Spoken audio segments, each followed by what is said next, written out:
American democracy is under attack, and there's precious little time to save it.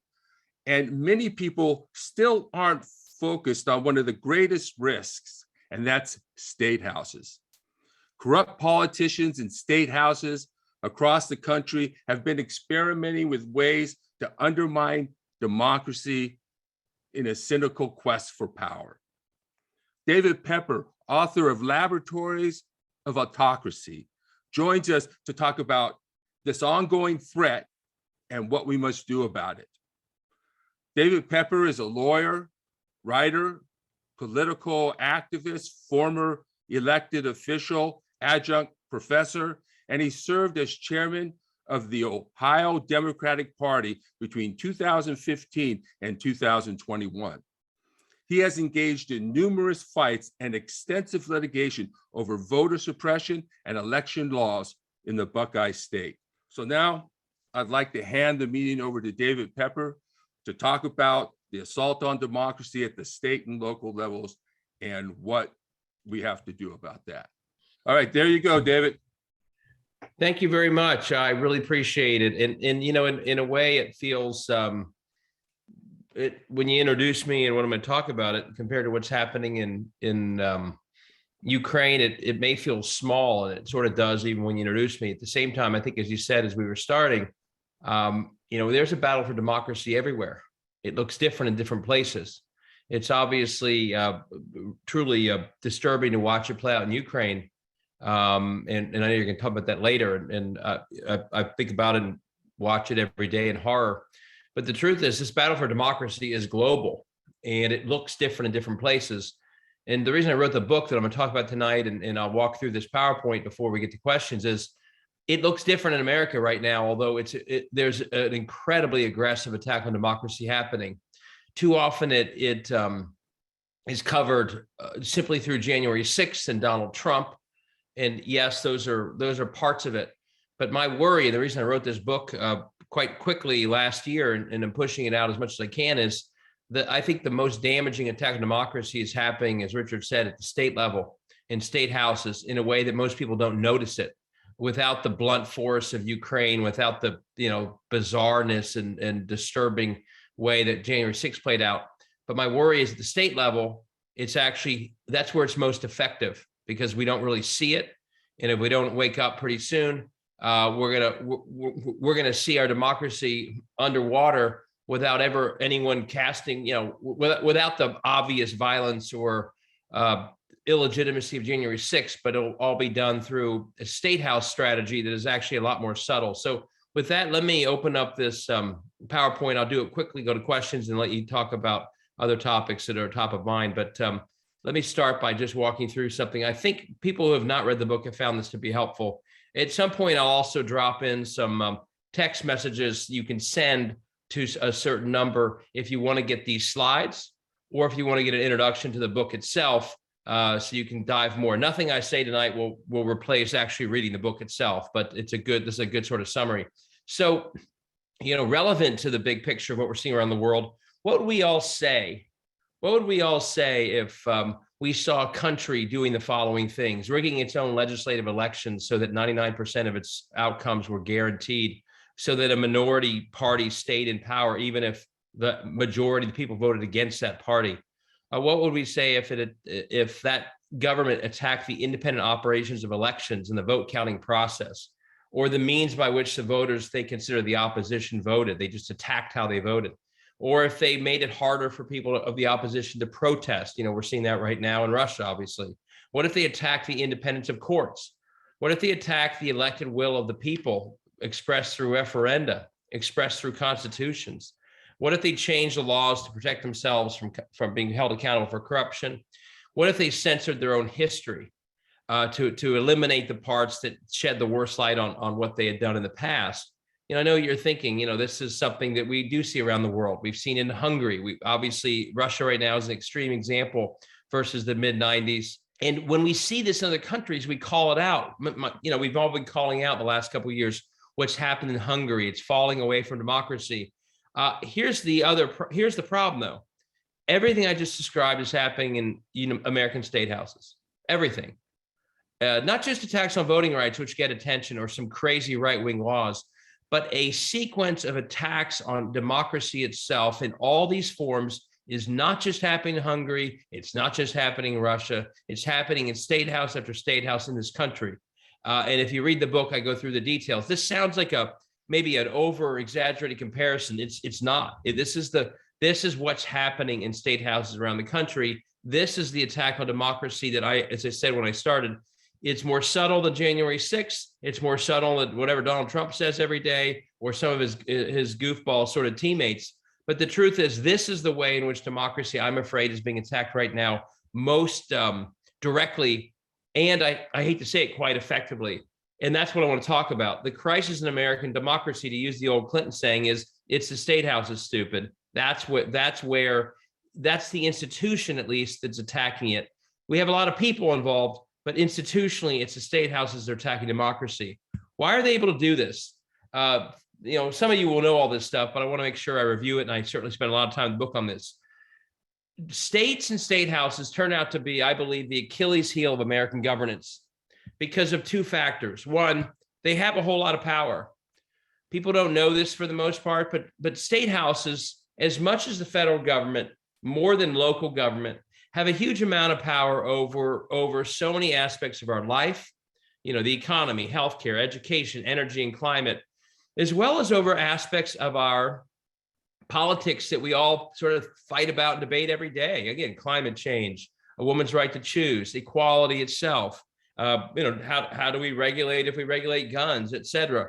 State houses have, if not the same, often more power over these issues than the federal government. Problem is, most people don't know it. But these state houses also have a huge amount of power over democracy itself. They set the rules of elections for the most part. At least they write the first draft, I'd say. They draw the lines of their state house districts or congressional districts. They even have a major influence over the presidential electoral college process, as Donald Trump tried to take advantage of in December of a year and a half ago. They also are able to run over federal government on a lot of issues. If you wanted Medicaid expansion after Obamacare passed, you needed your state house to do it. It wasn't just automatic. That's sort of symbolic of the way that states can make a big influence on a federal policy's benefit or not a state.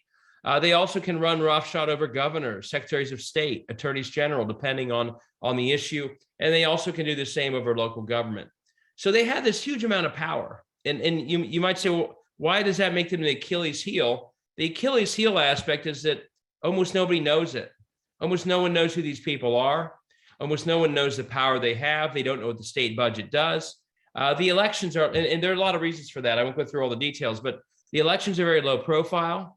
There's a lack of media coverage for the most part, especially as state and local newspapers are really cratering in terms of their economic model. Often, depending on the state, these are far away in state capitals, so no one knows what these places do.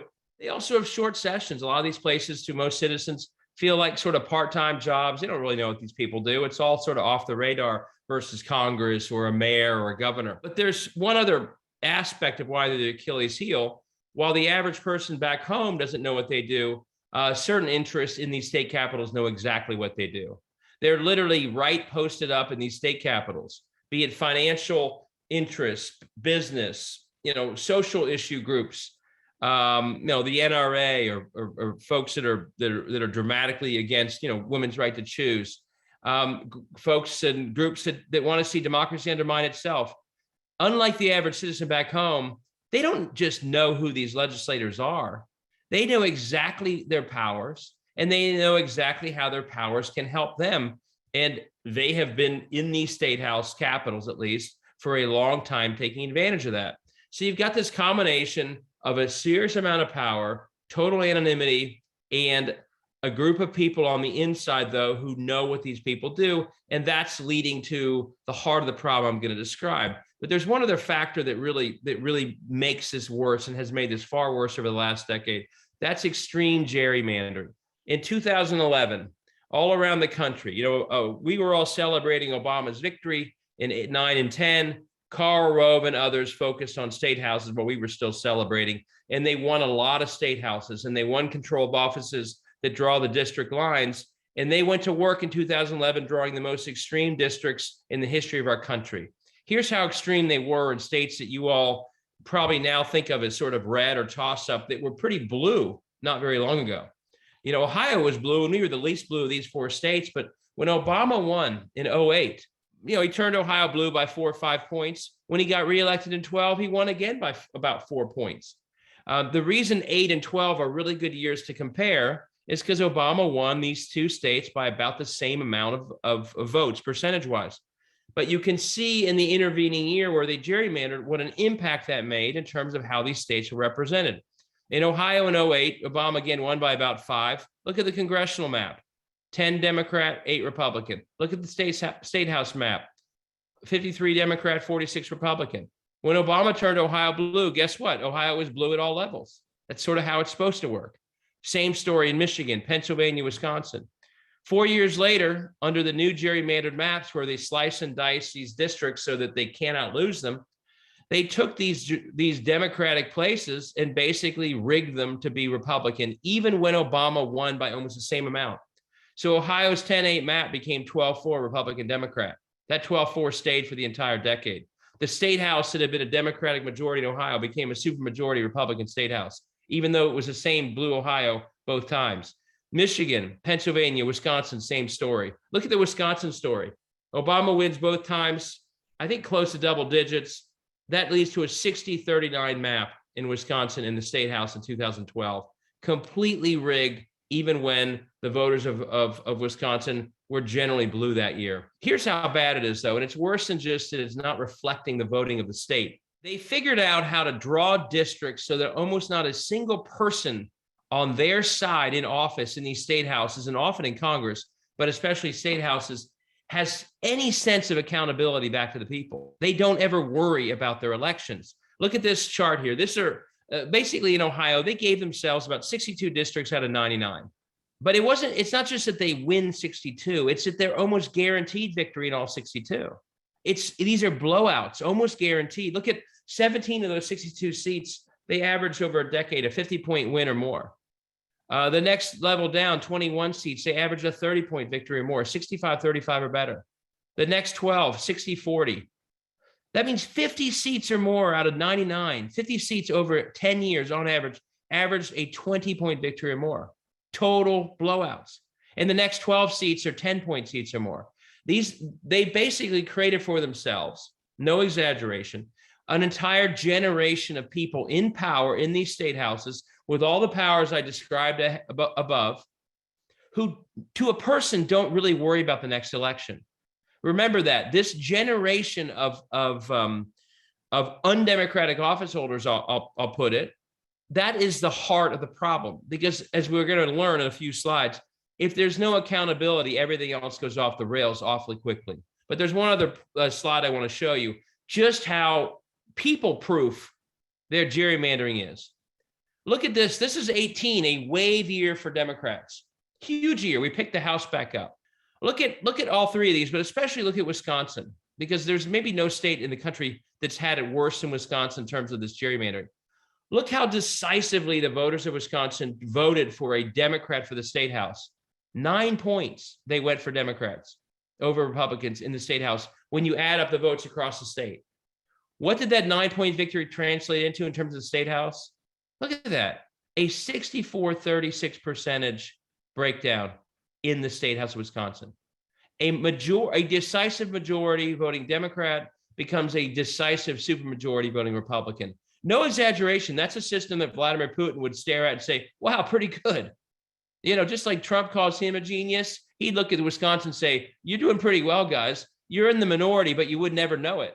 You control everything, even though the voters actually don't agree with you. This is what Orban is doing in Hungary. That's how warped the gerrymandering is. And as I explain in the book, and I do, again, I hope folks will take a look at the book because it goes through all this in a lot more detail than I can tonight. It turns out that almost everything we assume about the behavior of public officials in a world without democracy, which they've been living in for their entire careers, almost everything we assume and hope for from elected officials gets flipped and reversed. And the behavior that we assume emerges from, a robust democracy where you have to go to the voters every 2 or 4 years and explain what you've done so they reelect you. Everything we expect that's good from that system gets reversed in a world where they're guaranteed outcomes and no one knows who they are except for the insiders. Well, examples. Normally, when you go for reelection, I did this when I was in office, you go to, in a real democracy, you go to your voters and you say, hey, I improved things in our community. I lifted wages. I improved schools. I made investments in our infrastructure. I improved your healthcare. Well, and that's how you get reelected in a normal democracy. But in a world where you're guaranteed reelection, those outcomes no longer matter at all because they don't know who you are and they don't have a choice anyway. You're getting reelected no matter what.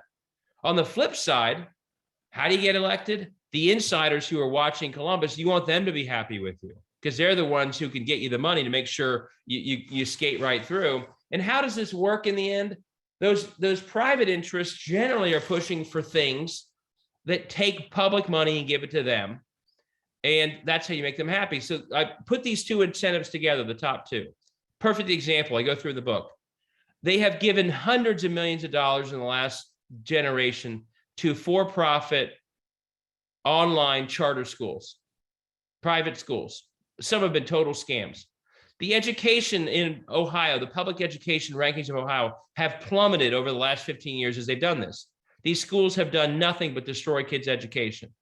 What happens when they do this? Terrible public outcomes. The public schools get worse, but the private people are happy. They all get reelected. That's how you get reelected. Those public outcomes don't matter. The private people being happy do matter. Other incentives that get reversed when you have this world of anti-democracy, as I'll call it. Lack of popular support doesn't matter. In fact, the less popular idea in terms of being extreme in your party, if you push a big right-wing idea through, you just made it more likely you won't have a primary. So not only is there not an incentive to do things that are popular, there's actually an incentive in a weird way to do things that are extreme. That way you don't have a primary, which is the only election you worry about if your general election is guaranteed. There's obviously no incentive to cross party lines if that's the case. And one other major one is there's a powerful incentive to attack democracy. These people have not been in a real election. They're scared of real elections. If you haven't been in something, and if you're stuck in it and it will cost you power, you're scared of it. And everything they've done in their world without democracy would actually guarantee that they would likely fail if they ever were in a fair district. So that powerful incentive to attack democracy, their survival depends on not having a real democracy emerge in their state and in their district. And that's why they use the powers they have of democracy to undermine it. A couple other slides. So I caution everybody, parts of this presentation are quite disturbing and alarming, but I will get to the positive part. I see Ellie nodding his head. Yes, this part is sort of a downer. Part of the book is a downer. I do it though, because if we don't frame the battle for what it is, we will not fight back effectively. And I'm here to call on all of us to fight back. I know that's what you're doing.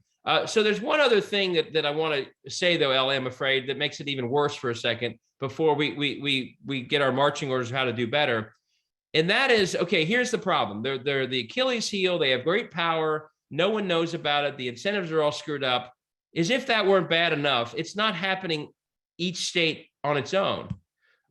People figured this out a generation ago. ALEC, groups like the NRA, major companies, the Koch brothers, they figured out a generation ago, and then they hardwired these places to do their bidding, that the best place to go to get really unpopular, profit-seeking policies done was not Congress, but for every reason I just described, it's these state houses. They're the easier place to do everything you want to do if you have an agenda that basically is pushing extreme or unpopular items that deliver poor public outcomes, and you want the people who do those things to stay in office. It wouldn't work in other levels of office, but state houses, that's exactly what you can do.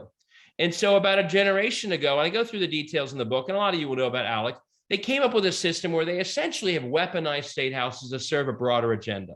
What's the agenda? It's all these issues that we see battled out every day, not in Congress, where basically nothing ever happens, but at the state houses, where it's nonstop activity all the time, like a full-out assault again and again and again on all these issues and others. The heart of it often is attacking efforts to protect against climate change. That's where so much of the money is coming from. We don't want to do anything different when it comes to climate change. But it's also all these other issues, whether it's privatizing education, like I talked about, loosening gun laws, undermining the Affordable Care Act and broader access to health care. The broader trickle-down economics is implemented at these levels, attacking organized labor, attacking consumers, attacking women and reproductive rights. This is where they're going to do all this stuff. Why? Because almost everything on here is A, unpopular, B, generally leads to poor public outcomes. And I'll say it this way. I don't want to take too much time on this, but the general MO of these state houses is go to the seventh one here, 4 across and 3 across in the second line. So much of what these state houses are doing is simply moving massive public assets into private hands. I mentioned the school funding, the privatization of the energy grid down in Texas, where people froze to death, as Beto O'Rourke continues to point out. Diminished public infrastructure, diminished or a tax on public broadband, so it's instead private broadband. So much of this is about controlling state houses so they take the public assets of their states and hand them over to the private players who are posted up. That's a lot of what's happening. But over a generation, I call the book Laboratories of Autocracy because these states are always learning from their activities. They're always getting better at it. What have they learned? Just like those incentives I mentioned earlier, they've learned, number one, these state houses will pass things no matter how unpopular. In fact, they've learned if you want to do something unpopular, you're best off going to state houses. They'll do it and they'll get reelected. So one is go to state houses, do unpopular things. That's why what you see in that attack on Roe v. Wade in Texas, that's really unpopular. You'd never get that done in Congress. You couldn't do that at other levels. But if people know they'll never get, elected out of office, they'll do it at the state level.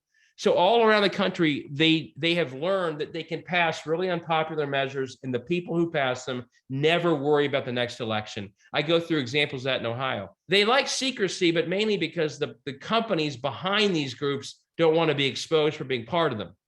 It's not because the legislators care. They get reelected no matter what.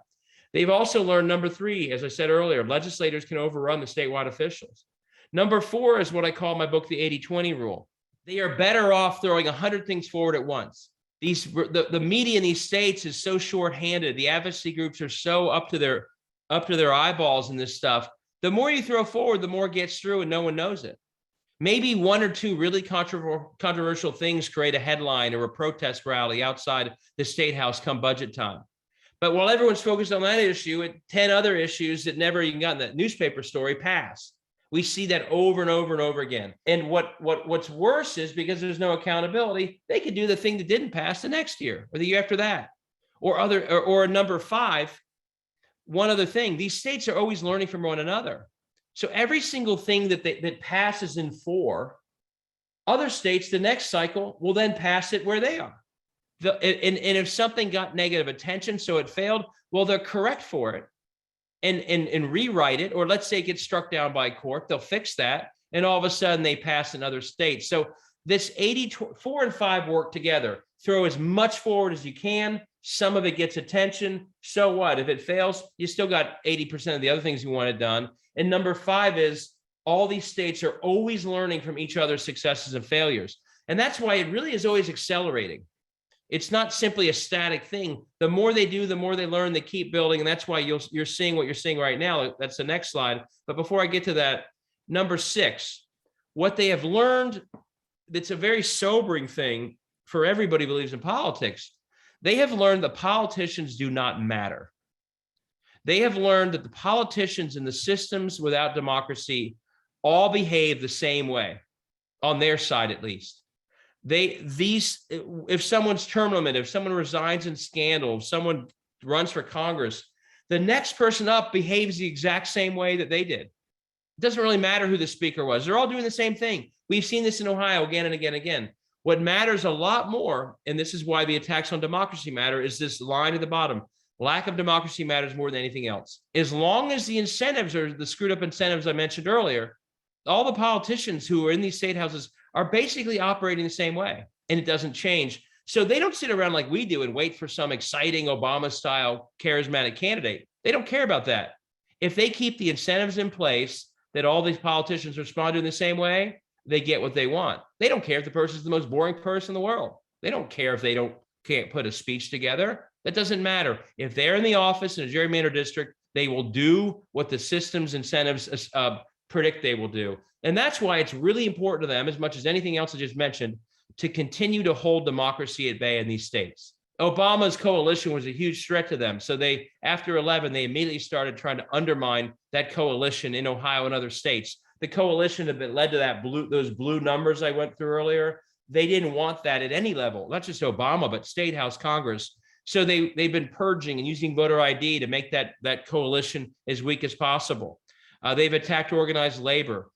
Later on in the last decade, they began to undermine election outcomes. If a governor won in North Carolina or Michigan or Wisconsin, which they did, they immediately started attacking the power of that governor. It's as if they didn't win a fair election, didn't have the right to be governor.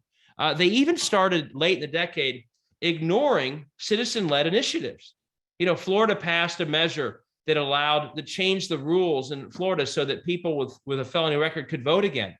The legislature simply ignored that. Missouri passed a measure for Medicaid expansion when the legislature wouldn't do it. The legislature simply didn't fund it. They basically have begun to not just attack statewide officials who win fair and square, even when they don't, they also are attacking citizen-led initiatives and the results that those initiatives should have created. More lessons they learned in these attacks on voting rights. They basically learned it all works. It's very effective. They also learned, it's kind of what we're seeing right now overseas. They're never held accountable, so they never stop. They never stop because they always win if they keep going. There's not enough accountability right now in our political system that any of them feel any negative outcome from being as extreme as they are. And until we change that, I worry they will keep going. So this is leading us into right now. This is why I wrote the book. It's exploding. It's faster than ever, not because of the big lie. This is an extension of the last decade. This is not new. This is not because of Trump. This began before Trump. It will keep going on after Trump is gone.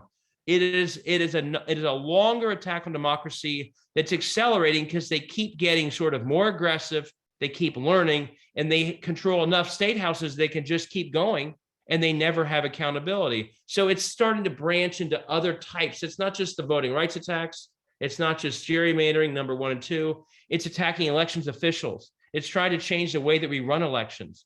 It's crazy laws like the one in Texas where they're encouraging people to sue to eliminate people's actual rights.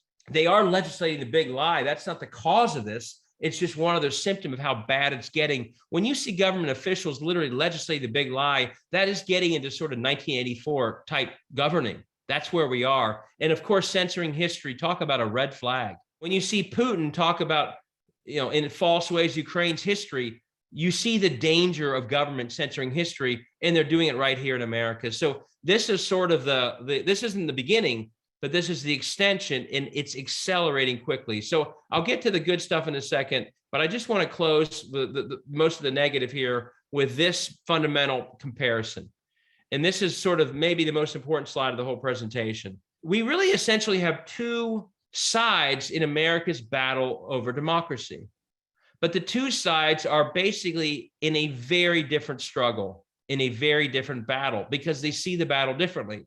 One side, and I think it's a side that's probably in this room, and Democrats and most people in America, we have viewed, because we are so proud and confident in our democracy, that democracy is intact and stable. So the game we play when we play politics is, okay, we have a level playing field, and our strategy is to go out and win elections by convincing people that we're right on the issues. And when we win those elections, we get to implement the issues for which we achieve that mandate. And the truth is, polling does show that on most issues, Democrats are with most people.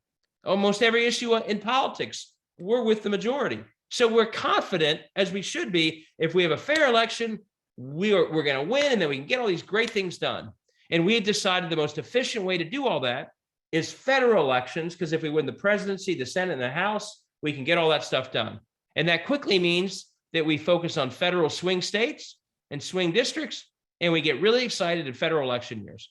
That's one side's battle in politics in America. The other side is battling a very different battle. because they understand correctly that the things they want are generally very or reasonably unpopular, mostly very unpopular.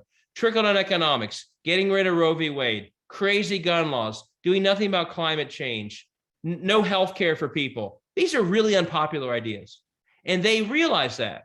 So they realize in a world of robust democracy, they would never succeed. They would fail. They know that. So their battle isn't about trying to push through. Look at the fight between Rick Scott and Mitch McConnell. Mitch McConnell's like, don't even tell people what we're about, because he knows it's unpopular.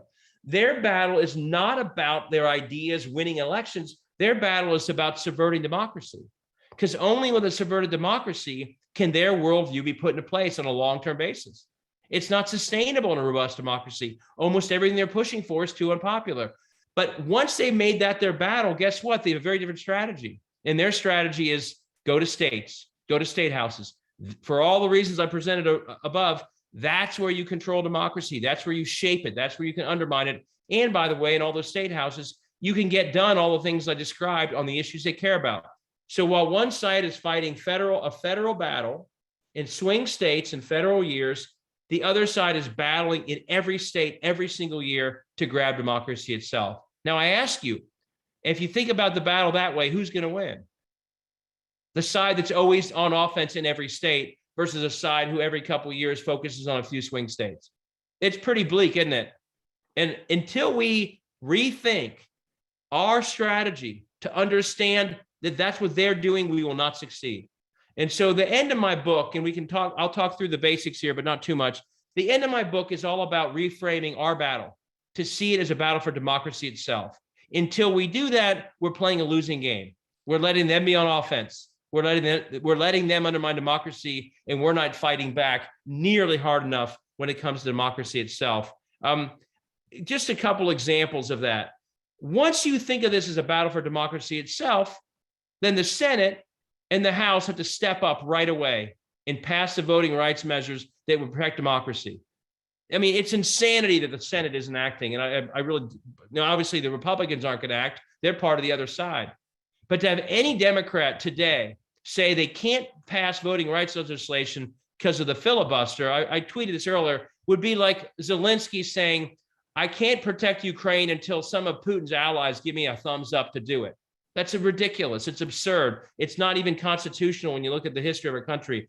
We need these guys to pass this stuff right away. This is not just about voting rights. This is about democracy itself. The filibuster is not a legitimate obstacle. And we should not. I saw Kamala Harris spoke today. They marched on the bridge in Selma. I'm glad they're doing that, but they cannot have one vote on these voting rights measures and walk away for the rest of the term. We have to keep pushing them to do their damn job and pass these things.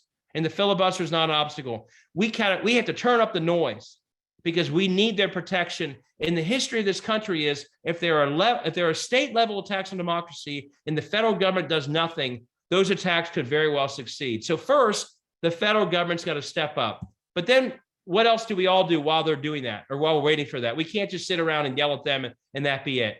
We have to rethink everything else we do when it comes to protecting democracy. Once you see this as the long game for democracy I've described, all of our strategies look a little different.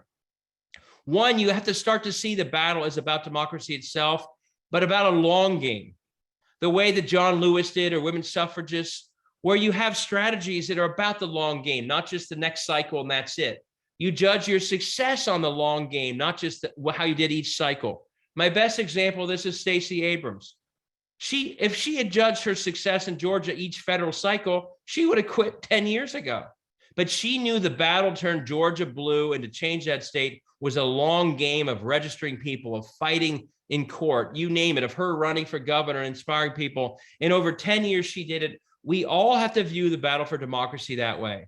We also have to see it as a 50-state battle. No more leaving districts and states uncompetitive or not even competed in. No more underfunding candidates unless they're a swing state federal candidate, which we get so excited about, while leaving tons of people all over this country running in districts without any support. In the short game strategy, maybe that sounds and feels okay. In a long game, it's a disaster. We also have to stop defining this all as never Trump or pro-Trump. This is bigger than Trump, everybody, bigger than Trump. The attacks began before he even thought about being president. They will continue long after he's gone. And if we keep defining it as never Trump, you know what happens? We let a whole lot of Republicans who do not support democracy get away with it as if they're doing good things because they don't sound like Trump or they don't endorse Trump. If they're not for democracy, they're not on the right team. We have to make that clear. And we can't, I think a lot of people in 2020, when they heard the election was only about never Trump, voted against Trump, and they voted Republican the rest of the way because those Republicans didn't feel like Trump. Well, most of the Republicans they voted for are attacking democracy every day, and they voted for them. We have to define the teams in a new way. There's so many other things that we can do, and I'll just close with this and then go to Q&A.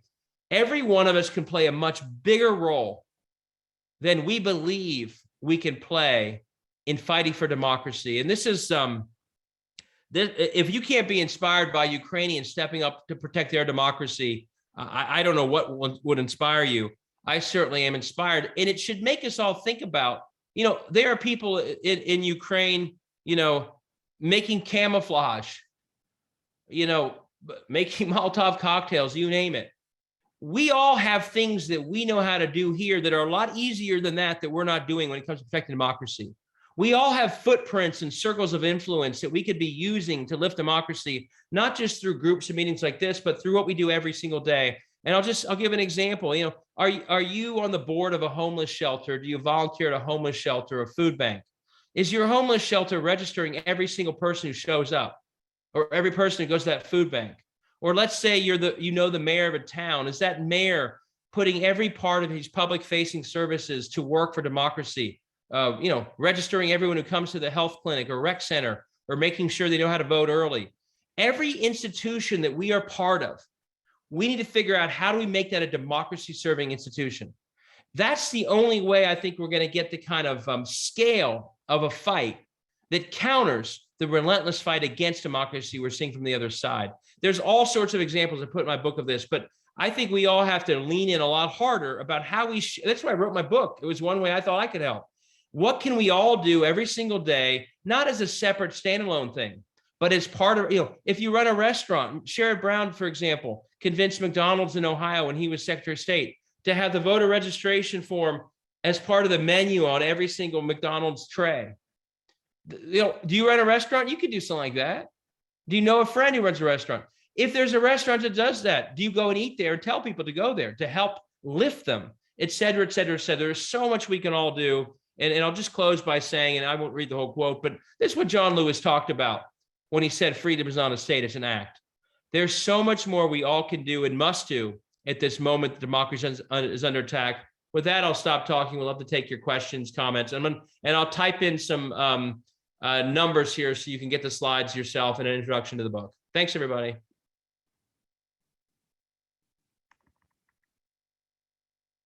Rich, I think you're on mute.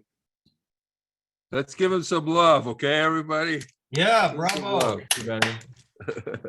So what I like to do, you mentioned the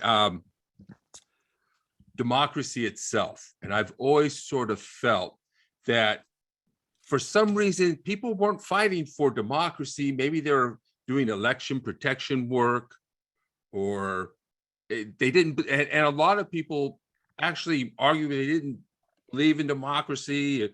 And there is some risk when we tell people that the system is rigged. They may not want to vote, but still, when you say democracy itself, what do you mean? I mean our basic system that in the end, the majority will should be reflected in our governance at all levels, which is what the founders meant when they said create a republic. That is itself being assaulted in large part because people, as I said, understand that a robust democracy would not serve their interests. They wouldn't succeed. Now, I want to say a couple of things about your question, and maybe this changes with Ukraine. I hope so, but I would wait. I won't believe it till I see it. Everything I'm saying is to a group of people who I think are motivated by the idea of saving our democracy. I don't believe that that's necessarily what you run a campaign on if you're a candidate. Because I think for a lot of people whose daily lives are challenging, or who are hearing from all sorts, they're hearing on Twitter or on cable about all the crazy stuff we all see every day. Just saying democracy isn't going to win you the votes. In fact, Republicans right now they think democracy is being attacked by Democrats. So the thing that I think we have to be smart about is we all need to know it's at risk. And to the extent we find the people who care about that, let's all rally around saving it. But when it comes to, Beto O'Rourke's campaign in Texas, I don't think he should run 30-second ads in the last month about democracy. I think and here's the trick, and I go through this in my book. As I mentioned about halfway through, in almost every place you have these undemocratic broken state houses, you have horrible public outcomes. You have roads that are falling apart. You have schools falling apart. You have an energy grid in Texas collapsing, so people froze to death in winter in Texas, of all places. You have terrible outcomes. And I believe the best campaigns, if you're to show people either explicitly or implicitly why it matters that their state house and their state are no longer democracies, it's by showing them that is undermining things in their own life they care about. In Kansas, the best example of that was the current Democratic governor of Kansas, which doesn't have very much. She ran her entire campaign on the fact that Kansas was down to 4 days of school a week because they had so underfunded everything in the Kansas budget. She didn't talk about everything I just talked about. She didn't talk about Chris Kobach, who was running against her, who was terrible. She talked about the fact that why in the world are we down to 4 days of school a week in Kansas? And that was something that would have much wider appeal. And it's something that anywhere in Kansas where they had 4 days of school a week, they'd say, yeah, why are we stuck with that? Just like Beto, I think is very smart to focus on the energy grid. I mean, it's a perfect example of how everyday people are paying the price of corrupt and undemocratic government. In Ohio, I'd focus on schools collapsing and small towns dying under their trickle-down economics. So I think that we should rally around democracy, but I also don't think we should necessarily assume that that's necessarily your campaign message. Although I do think, given what's happening in Ukraine, maybe people will wake up to the fact that democracy is in trouble. Even then, though, I worry that people think it's trouble for different reasons. The number one thing we have to do is show them how it falling apart impacts their lives every day, even if they're not political at all. You talk about how we need to turn our local communities into laboratories of democracy. Right. And there's also a lot of voter suppression, even in my own town, Whittier, where we had to sue to get them to have elections by districts. And Right. They still want to do off-cycle elections. I mean, at every level, there seems to be suppression and some corruptions going on. Yeah. So I'm wondering if there's particular reforms or things you foresee. How do we deal with? There's so if you're in a blue area, I mean, here's what I put in the book. If you're in a red area, you're obviously fighting to stop suppression. If you're in a blue area, what I'd ask of you, and I know some of you are in California, it helps everybody, including yourselves, if your government is passing the greatest pro-voter reforms going. And every time a pro-voter reform works, it provides a case study for other people to model off of. Here's an example. Washington and Oregon are the ones who expanded early vote into vote by mail, and they added drop boxes everywhere. And lo and behold, people love drop boxes, and voter turnout went way up in those states. So other states, before the 2020 election at least, and Trump knows he lost partly because of this, they all started modeling after it. The more you can do in a blue area to create good practices, like I talked about, laboratories of democracy. There are other things that are being done right now too. Automatic voter registration. It's absurd that we play these games of registering people. Of course, it's, if you show up at a place and change your address in a government building, why not immediately say, let's update your voting registration address while you're there? Some states have done an opt-out system. That would eliminate the entire need for purging that these states use as an excuse to attack these coalitions of voters. So states that have done automatic voter registration are helping other states. Now, they don't want to do it, but at least, and so in a blue state, don't just focus on red states, although we love your help. Focus on making sure that your states and your local communities are doing good things with voting that can be models everywhere else. And break it down the local level. And I haven't done this yet because I've been running around just rolling out the book. Down the road, I want to find examples of a city government that is really leaning into empowering its voters. In a state like Ohio or Georgia, the voters of our large cities are the ones being attacked every day by purging and voter ID laws and other tricks that get them knocked off the rolls. And so every mayor of these cities should feel a responsibility to empower their constituents who are the ones being attacked. And I'd love to find examples of mayors, and I have some, but I want to really sort of formalize this and say, hey, every mayor in this country, do what the mayor of Cincinnati did, because he's registering people at every health clinic and rec center. He's set up a way that you know how to vote early. He's made it easy to get IDs for free if it's a voter ID problem. They all should be doing this. And I worry, and this isn't a criticism, too many of them just assume that's not part of their job. And I'd say it is central to your job, since it's your community that is being poorly represented because so many of your voters are being purged. So we need to come up with that. And you can do this through your podcast and in this group. We need to find what are the best models of success that others can mimic off of. And that's something I'll work on as soon as I sort of have a little time to work on it. All right. Thank you. Okay. George Ripley, did you want to ask your question? Yes, please. I'll just bring up two institutions that I want to ask you about. The first is the Election Assistance Commission. They have 2 representatives from every state that's supposed to report back to this federal commission. And theoretically, it follows the idea that the states are the laboratories of democracy. So these 2 representatives should be gleaning the best practices and bringing them to a central commission to elaborate and push forward across the country. So I'm very disappointed that the EAC doesn't seem to have any teeth in that. And I'd like to ask the other point too is, the model, the organizing model of, we know the resistance to fixing democracy because politicians really don't have an incentive to change the system that they're already winning. So then it falls to the people.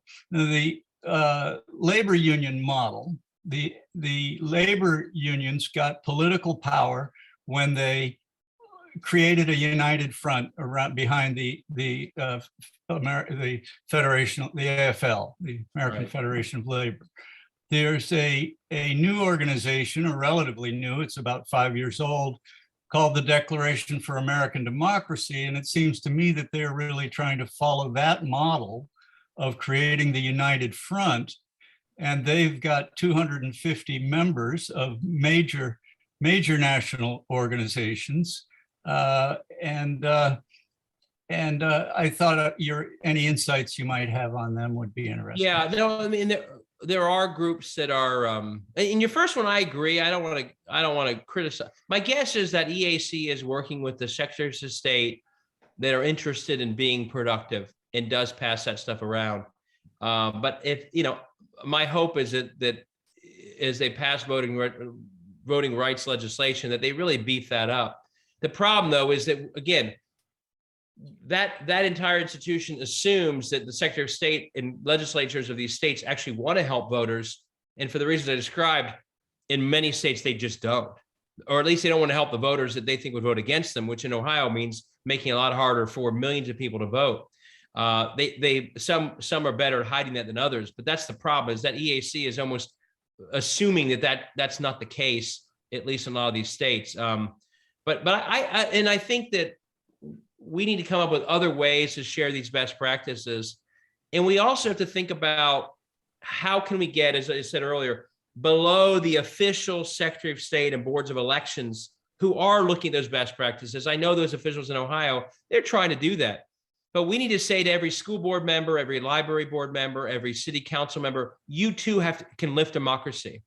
And here's how you can make a difference with your voters that I think at this point, you have an obligation to lift. And you as a nonprofit and you as a small business, you all can do that. You all can lift it. So I think it goes beyond the EAC to something bigger. And there are a lot of organizations that are out there now doing what you mentioned, that coalition you talked about. My worry is, and this will sound, again, I wrote my book quickly. I didn't research every single angle that could be researched, but I don't think they're at the grassroots. I don't think they're at the level where it's really changing, who shows up. Do they get a free ID if they need one? Do they know how to register? If they were doing that, I would have seen it here. You'd see it in other places. So I think they're good, but they need to get deeper. But I also think, as I said, and again, my book is not going to be the thing that does it. The power of it will come when somehow individuals see the role they can play. In the same way Robert Kennedy said, a little ripple builds. And somehow we have to get everyone, and again, this is why I literally run around, do these every night, try and convince others to spread the word about my book or whatever else they can summarize about it. When everyone takes an individual responsibility on their shoulders to lift democracy in everything they do, that's when it becomes a scale that I think moves things. And we're just not there yet. And that's what we have to start doing. It's voting. It's subscribing to a local paper because they're the ones covering this stuff. And unless we subscribe to them, they're going to go away. It's making sure you do not leave any single state house district unchallenged. That is a gift.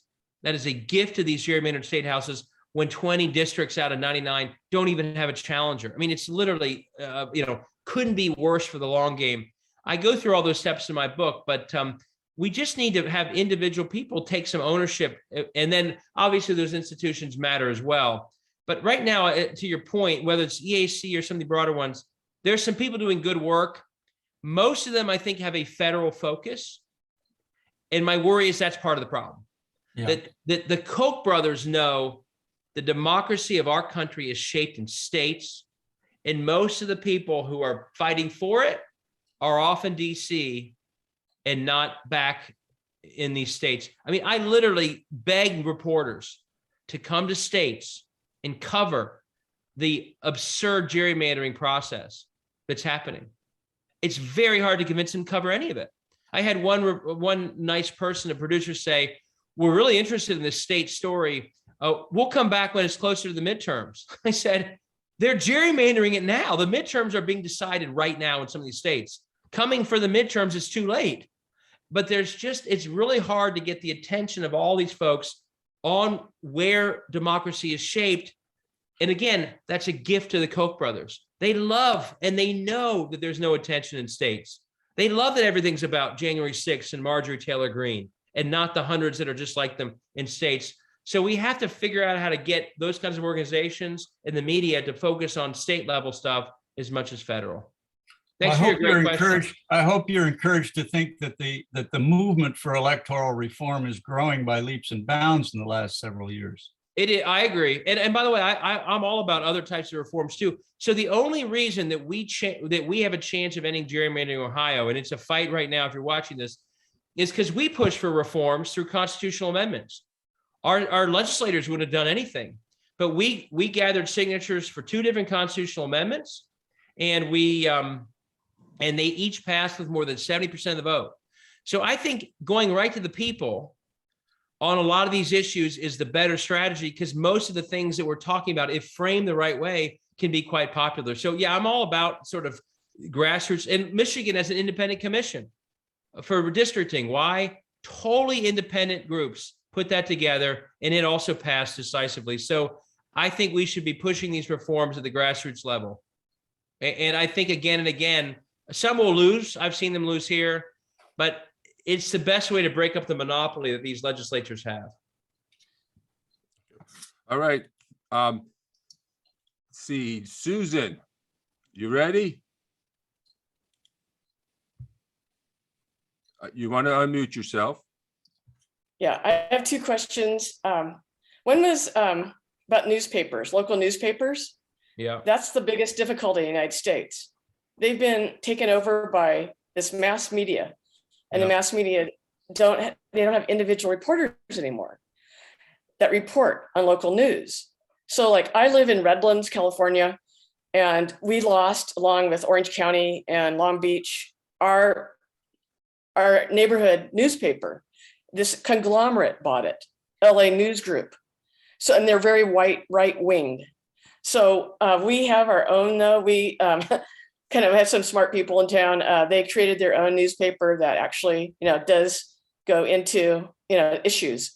But that's what Biden was talking about. He's trying to urge people to bring back their newspapers. I think he's even actually giving money for that, because that's part of our democracy. But we lost them through corporations. Most cities in the United States do not have a city newspaper anymore. That's a really big issue. Yeah, no, I go through that in the book. I mean, there are now in a lot of states an average of about three reporters per state house. The reason the Koch brothers like these state houses and Alec is because they know they can do some of the craziest things. Almost none of it gets covered. If they do 10 crazy things, maybe 2 of them get covered. And it's so the big cities, a lot of the big cities still have newspapers, but the small towns especially either have been bought out, like you said, or they're just gone. And so the focus on the individual state house member is largely gone. Another thing that's happened, as you've described, there are no more ed boards. There are no more columnists. There's very little analysis from people who really know what's happening. So it's sort of a he said, she said, but there's never someone who's been around for 30 years saying, oh, that's the most ridiculously gerrymandered map I've ever seen, because those people are the more higher paid people in a newspaper. They're the first to go. Or these editorials are being written from hundreds of miles away because it's a conglomerate. So the whole sort of the nature of the old small town paper that was one major check and balance, as well as a way to make all this transparent, as you've said, is largely gone. And I think that's one of the things, and that's why I put in the book, if you've got a paper doing it well, subscribe to it. Also, there are some nonprofit journalism outfits that are popping up all over the country. There's some major funders that are helping them do that. And they are actually doing a good job in a lot of places. Help them out. I put in the book, we got to put our money where democracy is. And a lot of that does come through journalism. Share stories. I know these reporters, they're all judged by the number of links and hits they get. So if there's a state house story, share it. Don't just share the sports column or something else, which everyone shares. Look into this stuff, because if we want the part of democracy, if we want the parts of democracy that are healthy to be lifted, we have to bring more incentive to those happening. And a lot of that comes around local papers. Someone asked for my email address. I'm going to put my email address up here. If you've got a group that you want me to speak to or something, I'm happy to do it. If you email me here, but yeah, maybe, I'm just thinking maybe University of Redlands would be interested. They're really interested in things like that. I'd love to do that. And also Citizens United. That's another, why can't we get that amended? I mean, I'll just say we are, people. One of the tragedies of 16 isn't just that Trump beat Clinton, but that we would have had a Supreme Court that would have struck down gerrymandering and struck down and changed Citizens United. And I hate to say it, we're now stuck with that for a long time. Now, the one thing I'd say is, and this gets back to sort of my the positives in my book, Citizens United becomes less relevant in the gerrymandered part of our politics because most of these elections are predetermined anyway. 98% of these elections are predetermined in these states. What the big money that I worry about especially is the big money that's going to the system of flying these goofy legislators all over the country to give them legislation they then go back and actually pass. That's as significant expenditure as their campaigns. When again, their campaigns are predetermined. We have, though, a good thing. One of the best things that's happened in politics in the last decade is the explosion of online small dollar giving on our side. It's allowing us to compete. I mean, Jamie Harrison raised more money than Lindsey Graham did. We're seeing it all over. What we have to do, you saw tons of money go into the race against Mitch McConnell right near where I'm sitting. The problem is we're getting excited about the wrong things. because we have this short-term federal mindset. If we need to take our energy for federal races and spread the love to democracy in states, and we need to have as much of our small dollar giving go to helping candidates in a much broader way. I'm working on a model to do this, that where you start helping through small dollar donations far more state house candidates at all levels, and not simply the few federal races people pay attention to, where the money gets spent, $150 million gets spent, we lose by a lot. We have to spread that money around, and that's the best way that we can battle. I'm going to respond to this question here. That's the best way we can battle. This is united, but we have to be a lot smarter in how we get excited about where we put our money.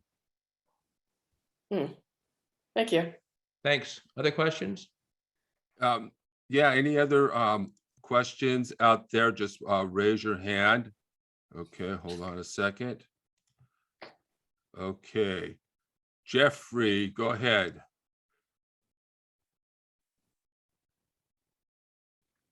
You have to unmute yourself, Jeffrey. I know. Do you remember me, Dave? Yeah, I knew you were on another call. Long time, huh? All right, Thanks, thank you, not that long. Jeffrey. Do you have a question or not? Yeah, I do.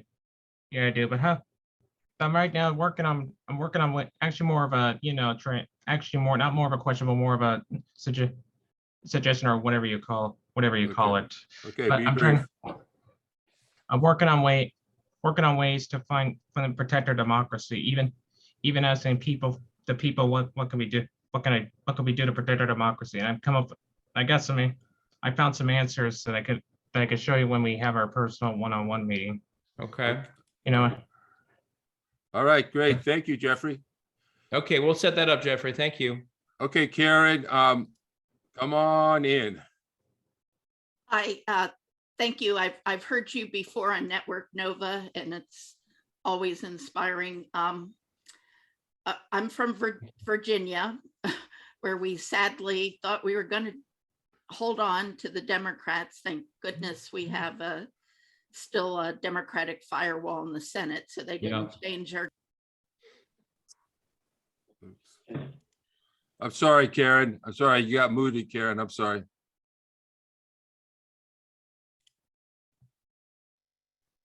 Unmute yourself. There you go. Okay. Sorry about that. And thank goodness we have that firewall. I think for us, we've started a lot of better messaging and a rural effort and reaching out to all kinds of voters and that kind of thing, and a lot of social messaging work, as well as writing to newspapers on all the issues that come up.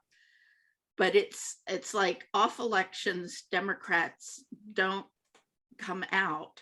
I mean, we had more than other off elections come out in the last election, but if they'd come out in the numbers like the presidential one or near that, we wouldn't have this governor we have now. Right. He's so bad, he might be the motivating factor like Trump was, but any ideas on, is it a certain issue or? Yeah, what's scary is that the other side's showing up in big numbers right now. I mean, that's what happened in Virginia. That's what happened in New Jersey. If we had not had a really strong turnout in New Jersey on our side, that the Republican turnout to beat a pretty popular incumbent would have won, but they really rallied. And so we can't just do what we've done before and just have a dip in the midterm turnout, because Trump has figured out, and Trump style candidates have figured out how to pull people out and to vote that weren't voting over the last 15 years or so. And so we have to up our game. I mean, all I'd say is we need, and thank God you held on to that Senate, because it is able to stop some really bad things. And that, again, that speaks to the importance of state house and not just the statewide offices. That you're being saved right now by that. We just, I just don't, there's a lot of ways to do it, but we literally create a framework where we say to, we without saying it directly, almost, but sometimes even directly, we leave the impression with all of our voters that it's the federal years that really matter. And it's the federal races that matter. And it's killing us, because that means automatically when it's not a presidential year, boom, our turnout goes way down. The Koch brothers know that next state house win is as important for them as who the president is. And you saw this. I know we're doing some good. I mean, Joe Biden's leading right now with Ukraine, I think, very well. They've gotten some things done in the Senate and House. I wish it'd been more, but I hate to say it. The Republican agenda, they've gotten even more done at the state level in the last year and a half than we've done at the federal level, because they kept fighting and they know where power is. And we have to start figuring that out too, and say to people, if you care about these issues, the same issues we debate for the presidency, they're happening in your state at that governor and state house level too. And there needs to be a very high level, agreement all the way and down through all of us, that we have to stop framing everything. And that slide I showed you, where we just literally think about it as the federal, and that ends up shaping what we tell our voters, or what our voters think is important to them.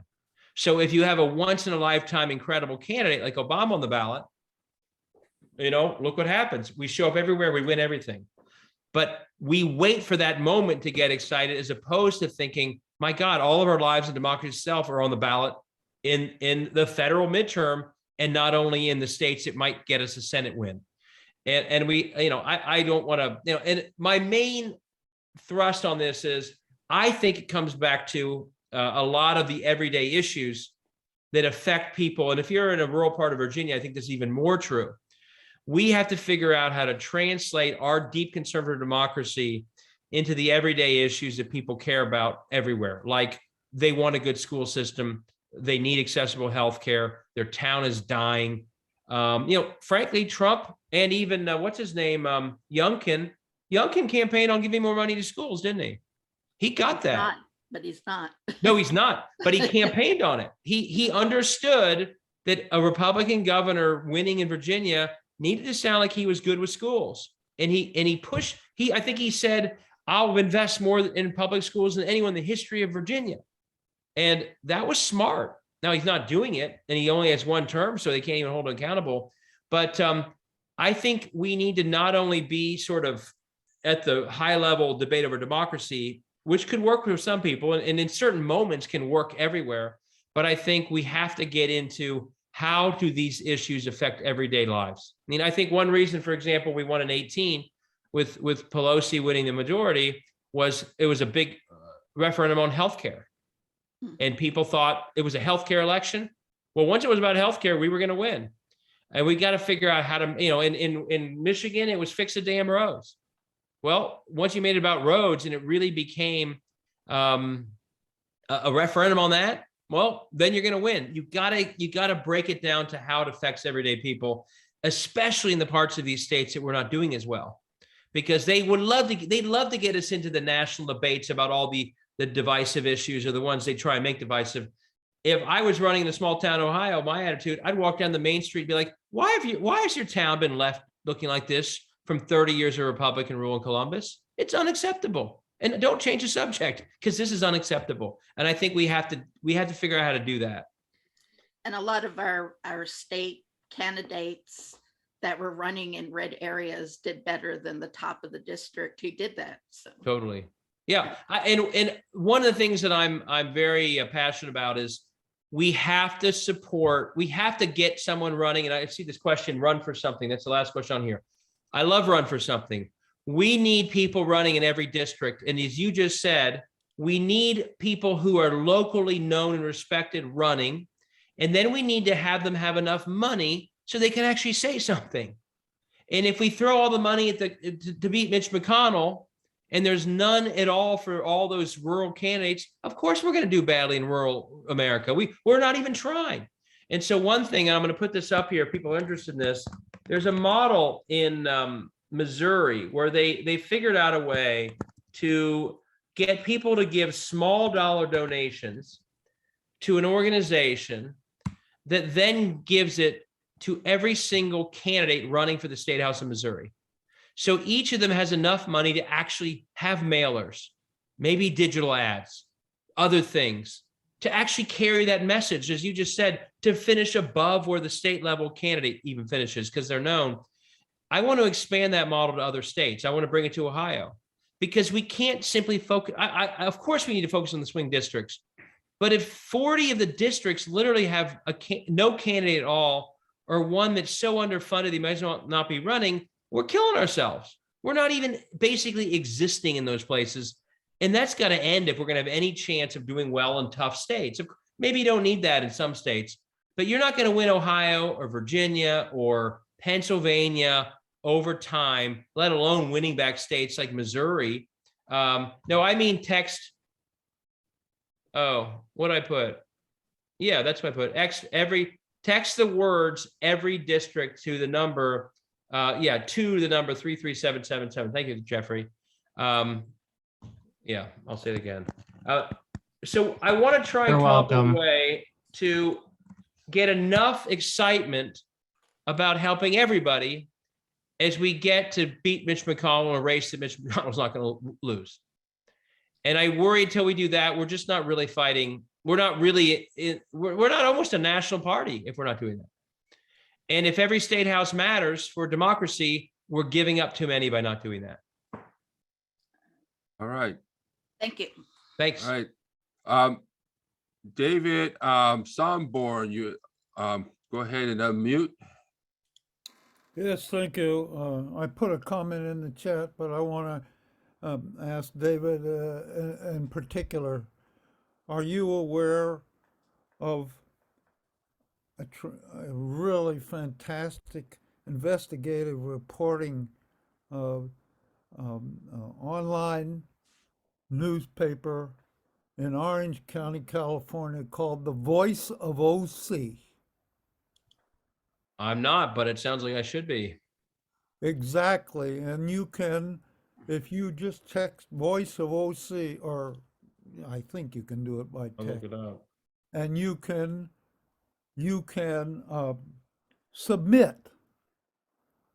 You can submit for publication, and everybody else on and other people, well, even if you're not in Orange County, it's really they're Yeah. tremendous. I'm looking them up right now. It looks great. It's what I described. It's a nonprofit. The good news is some of the national folks who care about democracy, and that was brought up before, some of them have figured out what we're talking about, which is the lack of journalism is really breeding corruption, lack of democracy, lack of accountability. And I'm looking at it now. This is a nonprofit outfit, hopefully well-funded, that's doing the work that we would traditionally have thought a normal newspaper would do. We have one in Ohio called the Capitol Journal, and they're covering the State House in the same way. Texas, there's something called, look it up, the Texas Tribune, same thing. These are nonprofits that are literally becoming larger than your traditional newspapers because of outside funding. These are really important.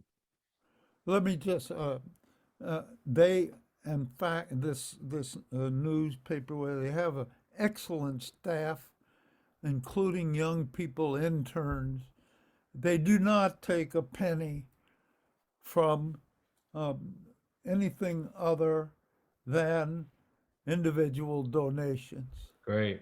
And they center on just your the things you focused on, every single one of them.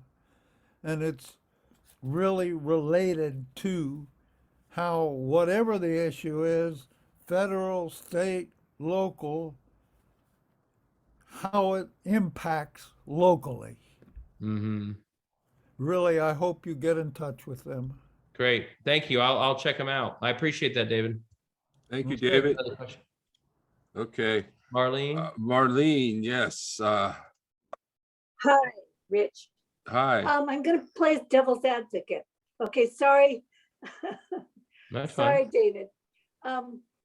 Sunborn.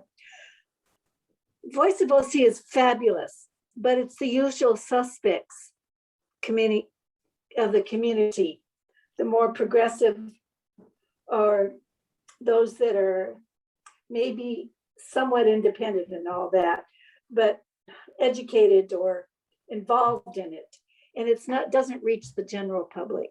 So you've got to find, I agree that you've got to find the messages.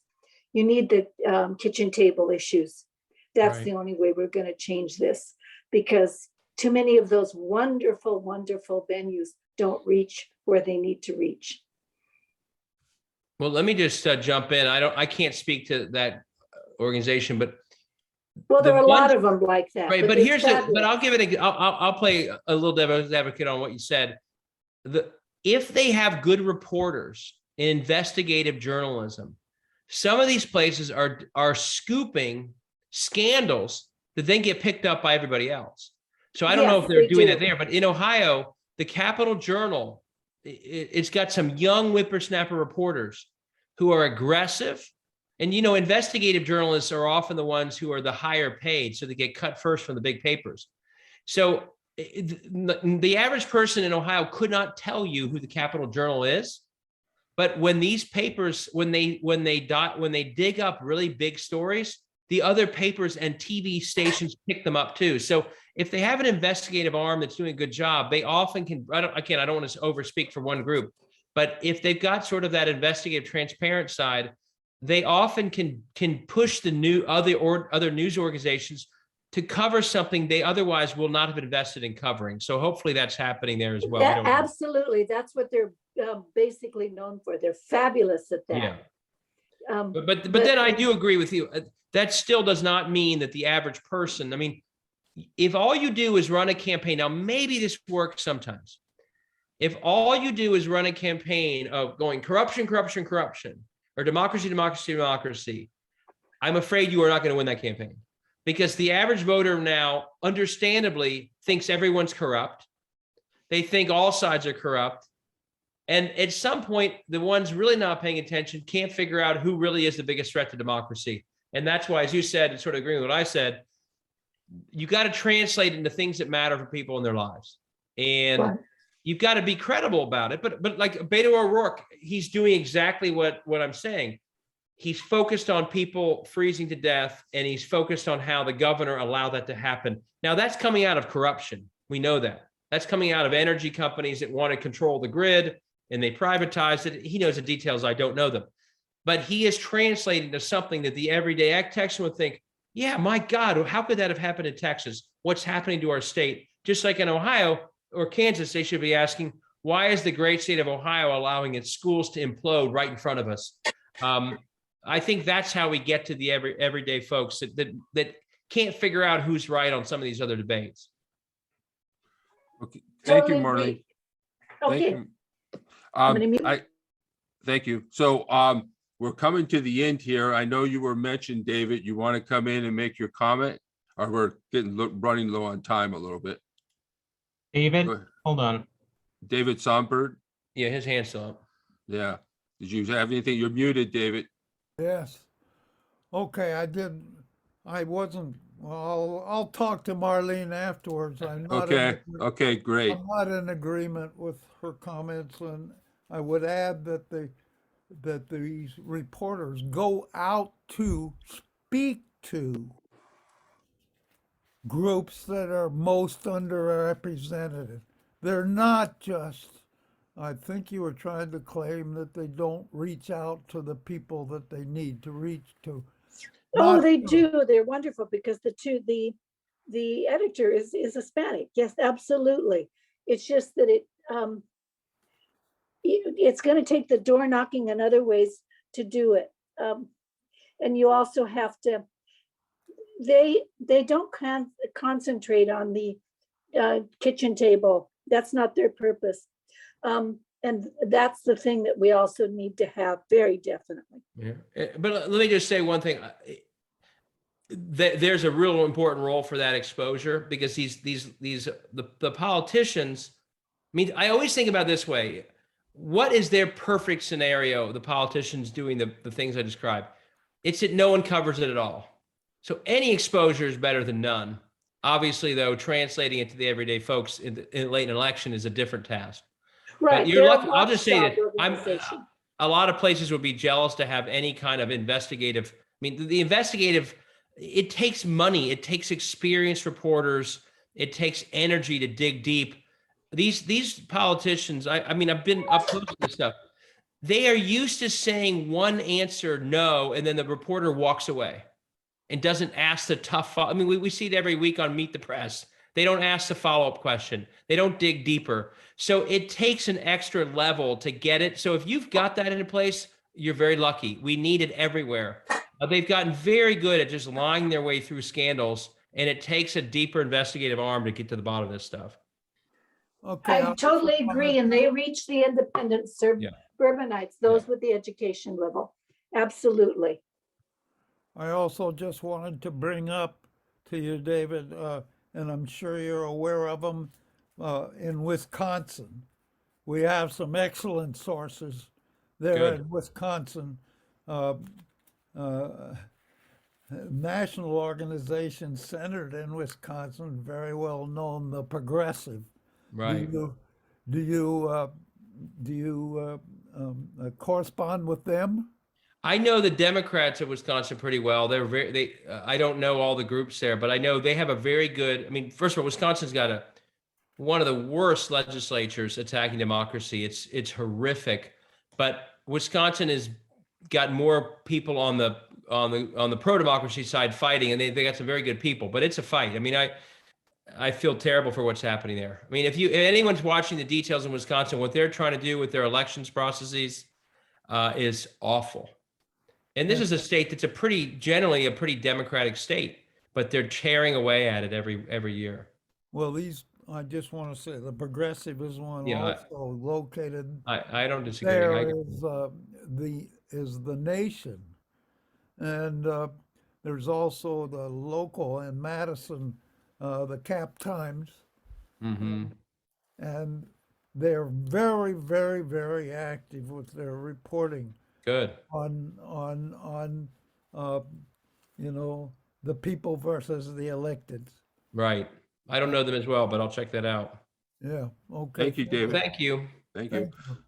So one of the things that I've been sort of concerned about is the global collapse of democracy. I believe we need to fight for democracy both locally, nationally, and globally.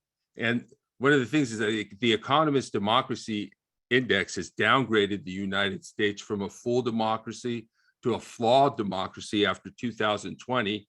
And we're ranked 25th among the world's democracies. And The Economist magazine has recently reported that for the first time in a long time, I guess, because this was since they've been reporting it, more than half the world's population lives under authoritarian regimes. So how do these global trends and Ukraine, would you support a no-fly zone in Ukraine to help us defend that democracy? Are you asking me that? Yeah. The first one, we're going in the wrong direction, and as a globe, as human beings, we're clearly going the wrong direction overall with democracy. And Carol just wrote this. It's so tied. I mean, the most extreme version, we all see it right now, is this oligarchy model in Russia. But that's not all that different from what I've described here, where we have certain large interests like the Koch brothers who know that their world will not survive in a real democracy, so they don't want it. And I would say that we have to keep doing what we're doing around the world. But if we don't start at home, like we have nothing to talk about anywhere else. And some of the very people talk. I mean, Joe Manchin said today, and I don't mean to pick on a fellow Democrat, but my God, he said on Meet the Press today to Chuck Todd, we got to really prioritize saving democracy around the world. And I tweeted, by the way, follow me on Twitter if you want to see a guy who's pretty active. I said, Senator, you're the one who crushed the effort to save democracy in our own country 1 month ago. Don't tell me it's your priority around the world, because you don't think Russia or Hungary love watching us do nothing about attacks on democracy in our own country. It legitimizes what they're doing. When my first book was a novel, okay, it's called The People's House. And the novel is about believe it or not, I wrote this before 16. The novel is about a Russian oligarch who looks at gerrymandering in America and says, you have the most corrupt system I've ever seen. And guess what? He's right. We don't do very well telling other countries how to be a good democracy if we have every legislative district in our country rigged from the outset. So we don't, and by the way, Russia, in Russia, China, they will say to themselves and their fellow autocracies, why are we letting a country lecture to us that has so many flaws in their own democracy? So the first thing we need to do to save democracy everywhere is to clean up our own house and to start acting like we care about democracy at home, which is why when Manchin said that, I thought, you just can't say those words.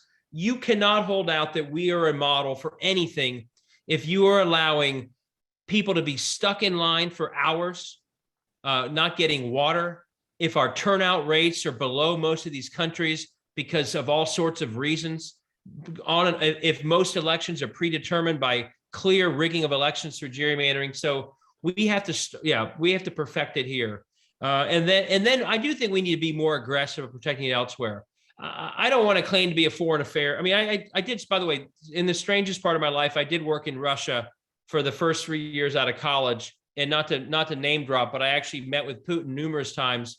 He was the vice mayor of the city of St. Petersburg, and my job was to try and provide technical assistance to St. Petersburg back in 1993 to 1996. So I did a foreign affairs type work a long time ago. Yeah, Manchin said the government would protect people's freedom to vote. I mean, that is absurd. And his head's in the sand. But I do worry that you do the no-fly zone and you risk massive war, and you also risk letting Putin tell his people what he wants to tell them, which is we're the ones being attacked by the West, as opposed to we're attacking Ukraine. I've been reading a lot about this. Most of the damage being done in this shelling and these war crimes is not coming from air. It's not coming from airplanes overhead. It's coming from shelling from guns, which a no-fly zone wouldn't protect. So I think the risk you shoulder if you do that, of both truly getting into a true fighting war with Russia between Americans and Russians and NATO and Russians, but you also let Putin say, no, he's going to lie no matter what, but you let him say to his people, wow, they're shooting down our Russian planes. Now he can even more justify what he's doing. So, my hope is that they continue to see the collapse of their effort to get into the country. It's obviously awful, but I think a no-fly zone, maybe I'm too conservative here. I think we need to make him feel accountable in every way, but I think that's adding more risk than I think we should be taking on right now. And I do want to say, I've admired how Joe Biden's approached this. I think he's been very smart, getting all the allies together. I will say the other thing I worry about, having worked in Russia, and I don't want anyone to read this the wrong way, I don't want to turn this into a war against everyday Russians in a way that helps Putin unify them. And I think we need to be really, I wish we still had the old radio-free Europe in a robust way. Putin he's desperate.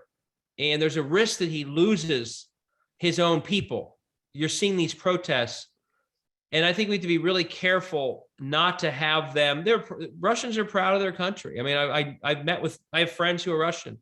And I think there's a very delicate balance between tough sanctions, which we need to impose, but also figuring out how to get everyday Russians to understand what's happening and not to somehow rally around Putin in some big way because they think the whole world's out to destroy all of them, not just Putin. And I worry that the no-fly zone might get us on a path where they just think that now we've declared war on all of them. And right now, I mean, I know they're all losing their jobs, they're all losing their livelihood. That can either work to undermine Putin, or it could lead them to rally around him. And I think we have to be really thoughtful, not just to be empathetic, but more importantly, because it's in our strategic interest that the people of Russia see Putin as the one who's undermining them and not the West. And that's not an easy thing to do. Yeah, we don't really have a lot of time to talk about. I mean, I understand the point about the risk. However, I would point out that there's a risk of not acting as well. We I don't agree. know what will happen. And then we just because we don't have we need repair on our democracy here. That's absolutely true. But if we don't do anything to defend democracy, and here we have a democracy that's already established, we're not doing any nation building, we're just defending it and saying, oh, well, there goes Ukraine. I don't think We're we not can doing, if afford we're to doing do that, then I agree with, that would be terrible. And my hope is we're not doing that. Secondly, I like this plan of giving them fighter jets that they can fly, and then we replace those jets in Poland. So, but I don't think we're not doing anything. I do think though that there's a risk of getting into a true war with Russia, which would be, you know, I'd like to think Putin, and you can read the same things I do.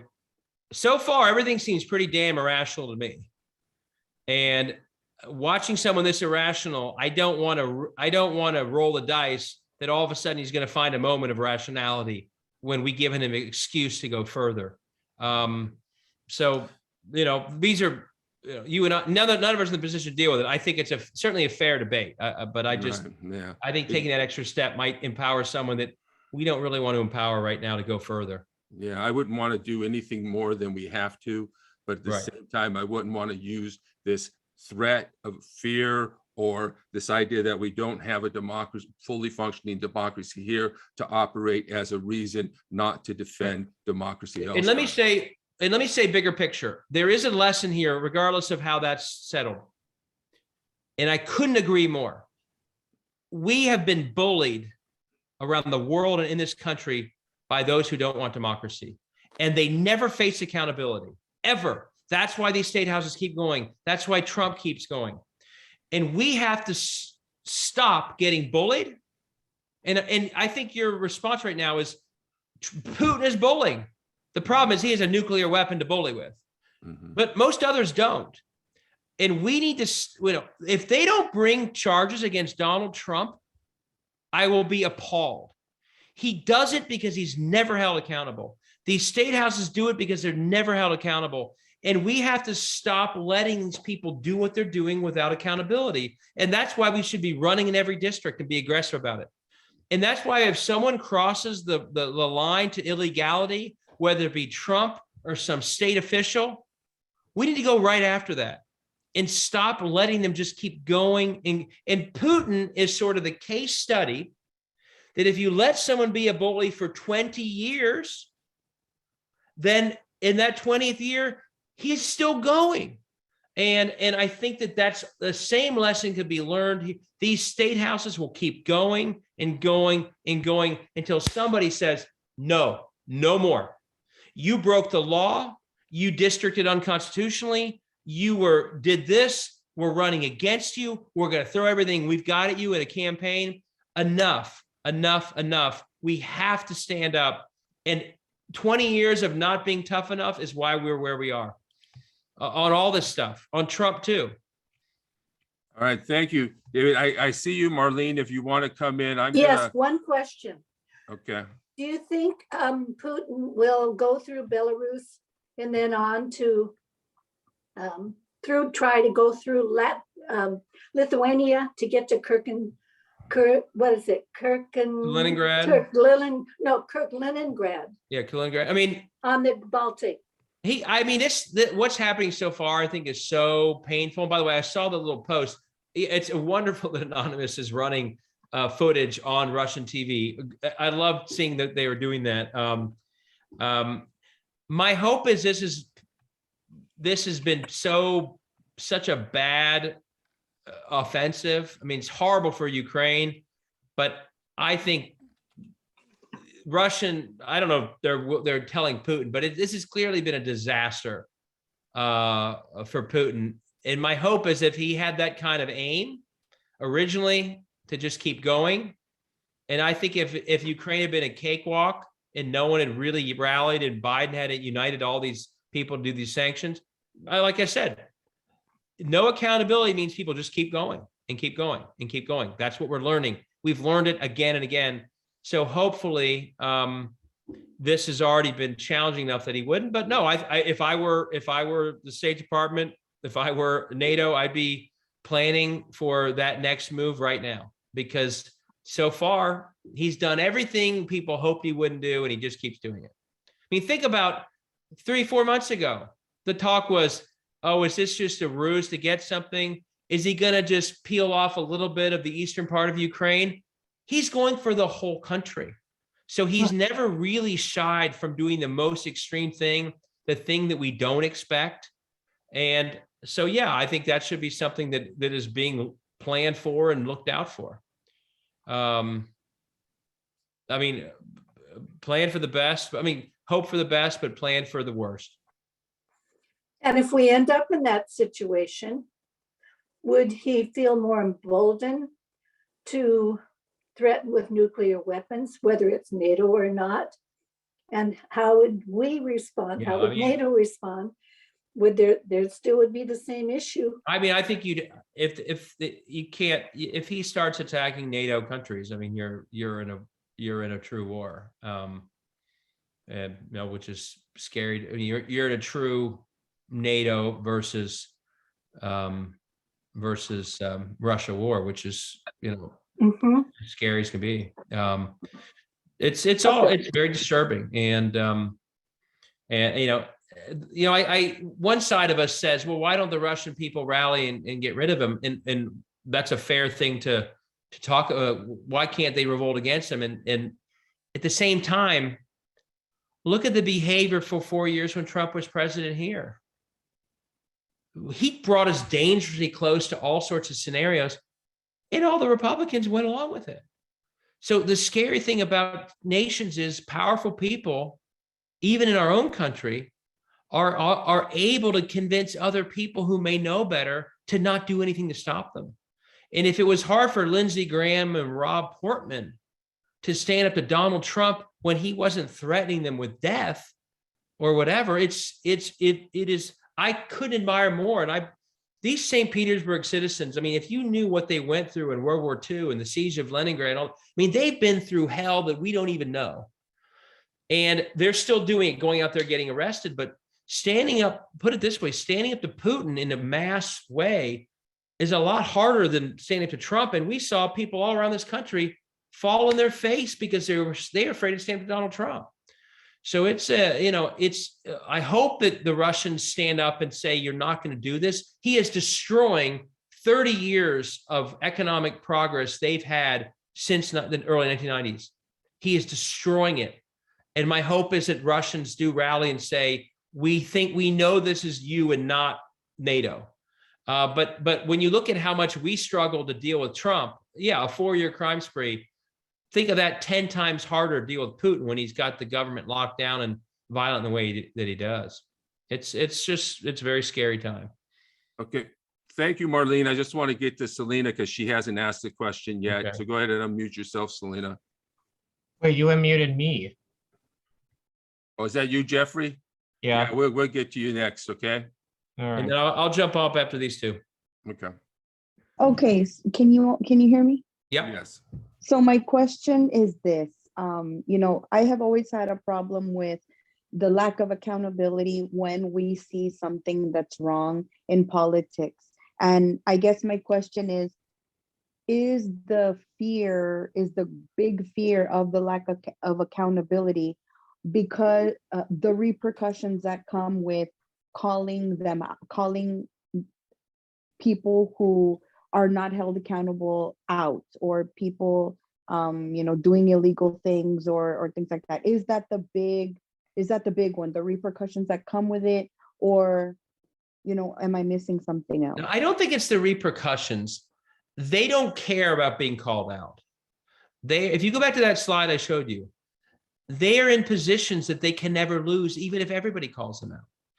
The way it is, the fact that again, it's Donald Trump, I believe, for January 6th and a lot of other things, has broken the law. It's the putting in the intense effort it takes to hold people accountable when they break the law, running against them really hard if they've done extreme things, In Ohio, for example, this is, and I may do this down the road if I can figure out how to do it. There's a law in Ohio called misconduct in office. If you don't affirmatively do a duty that you have under the law to do as an office holder, you can be removed if people gather signatures and there's a trial showing that you committed misconduct in office. My guess is a lot of states have that law. No one ever does it. And right now I can show you how the current people drawing the district lines in Ohio have broken the law in numerous ways again and again and again. But generally, no one takes the time or puts in the money they need to actually say, we're not just going to get the law you passed struck. These people don't care if the law they pass is struck down. It doesn't affect their own next election. We need to figure out how can they feel accountable in a court of law or in an election for the actions they take. And I think what happens is too often the work it takes to bring real accountability is too much work or too much money or too much time, and people move on. I love the folks who try. I don't think it worked, but there was a group in North Carolina who was saying about Madison Cawthorn, hey, you were part of an insurrection. You can't run again. That's accountability. And so it's getting to the point where you say to them, you personally are going to regret what you did because we're going to run hard against you in your district, or you crossed a law and we're going to enforce that law.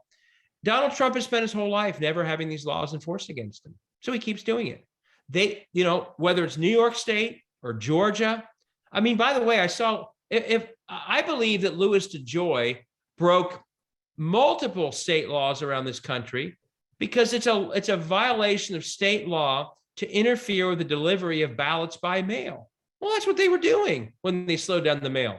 If I were a prosecutor in a state, I'd be looking into that case right now. Hey, you violated Ohio law. You're a felon in Ohio. Why? Because you purposely interfered with the mail in the middle of an election, and we know why. And I'd be doing discovery on all of that. That's it. Just, people just aren't bringing, they don't see it as the fight that it is. And they don't see that it's a lack of accountability that's letting one side get away with everything. And the other side just keeps playing by the same rules and losing ground because of it. So I think it's sort of the stamina to see it through. Because Donald Trump, people have called him names for years. He only is threatened when there's accountability. And that's true of all these. They don't care. If they're in a district that they don't think they can lose, call them a name. They don't care. Go gather signatures to get them removed from office. They might care. That's what we have to start thinking about. Easier said than done. But that's the kind of step that we have to take. And what do we do normally? We challenge the law they pass, and we go to court. And if it's struck down, we say we won. They don't care that it was struck down. The taxpayers paid to defend the law, and they're going to run for re-election. It doesn't matter. We have to go after their own path in office, and that's what doesn't end up happening enough. Okay. All right, Jeffrey, ask your question. So with all that said, do you think it would be a bad idea if the Russian military attempted a decapitation strike against Vladimir Putin and as many members of his oligarchy friends as possible? I mean, I don't want to play Lindsey Graham here. When you start saying all that Lindsey Graham tweeted, that's when they start thinking about what to do to our officials. I think that my hope is that senior leadership in Russia sits down with Vladimir Putin and somehow, one way or another, convinces him that they need to stop. I'll leave it at that. I don't want to get into suggesting more, but whether it be the oligarchs or senior leaders around him, just like we wanted them to do with Trump, and I wish they had done more. Don't resign, because when you resign, then the person who replaces you is probably a lackey. But do, convince your leader that this is terrible and to stop, and then everything else can flow from that. I will say, people also, though, should be held accountable for the war crimes that are happening. We cannot, there have been many, many lines crossed already. And, this makes everything I just described harder, but there's no way to move back to what things were like a month ago. There's no way. What's happening now is so bad and so criminal and so appalling. I mean, the young family today that was killed in one of the bombs that went off. I mean, there's no way to put this back in the bottle. And I think it would be a mistake if you even tried to, because again, then there's no accountability for just something that's been as offensive as can be and worse. But my hope is, to your question, that you do have some calm heads saying this is failing and we cannot continue and you cannot continue. That's as much as I can say.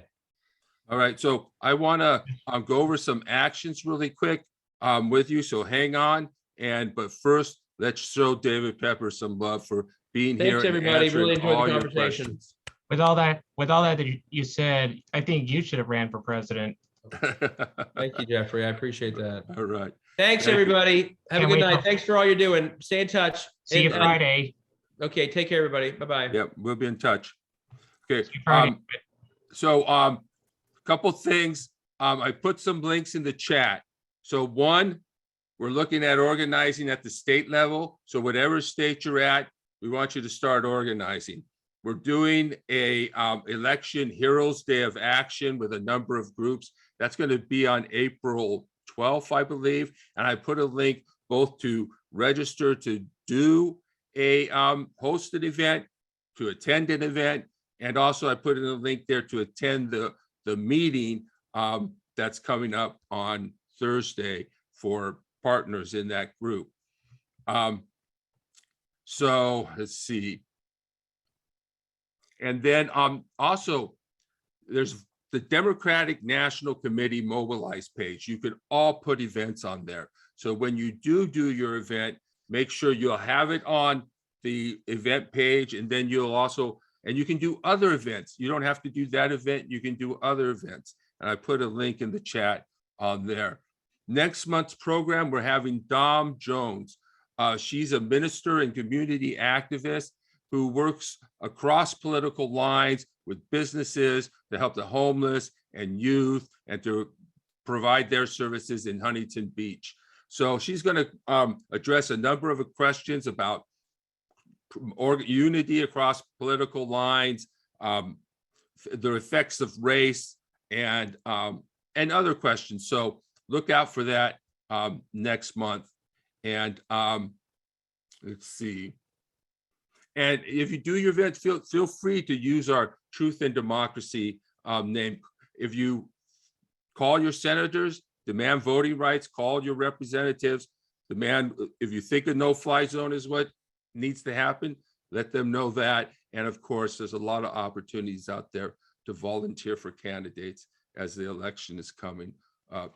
So that's just some of the activities that we're trying to do here. So I'll keep you all informed with emails. Do you guys have any questions? Any final comments? All right. Thank you, everybody, for coming. And I hope you enjoyed it. And we'll look forward to talking with you. And I'll put the show out as soon as I edit it and put it all together and send everything to you. You're all on my mailing list now. Thank you, everybody, for coming. I'd like to plant a seed, and that is Okay. that maybe not this summer, it might be too late, but that a democracy summer is appropriate at some point, where we have a major national organizing push in all the states, not to have everybody come to Washington, DC, where I am, but in all the state capitals for sure. Okay, let's work on that together, Democracy George. summer, yeah. Yeah, let's work on that. We'll plan that. Okay, great. And who's the next person that's coming? Dom Jones. She's an activist. And we also have another event coming. We have, what is it? Ranked choice voting, the benefits of ranked choice voting. And we also have identity politics with a philosopher from Georgetown University on the same day, May 1st. Go ahead, David. You have something to say? Yeah, I just, I'm asking, and you can, whenever there's a way to inform me. I'm an at-risk person for in-person stuff. Hmm. So I want to see how I can help out with these actions Okay. without doing it in person. Okay. Because some of the actions, you can do a virtual event and you can run a virtual event as well. And we may do, I'm not sure what I'm going to do for that action. We may go down to the Norwalk County Recorder's Office, but yeah, you can do an action virtually. Use the National Democratic Committee's page and any other mobilized page to promote it. And that's one thing, or you can participate and help us do these things. And of course, all the things you already do. I know you already do a lot of stuff, Dave, too, in that Well, work. thank you so much for this, Rich. You're welcome. You're welcome, David. All right. Thank you, everybody. Bye now. Thank you, everyone. Take care. You're welcome. Bye-bye. And thank you. Rich, Yes, is that presentation, at least the slides show part of it, the PowerPoint, available to watch for those of us that got Yeah. on ready? I'm going to put it together and I'm going to produce it and send it to everybody. Okay, thank you. You're Have welcome. a beautiful, safe week. You too. Thank you. Bye, everybody.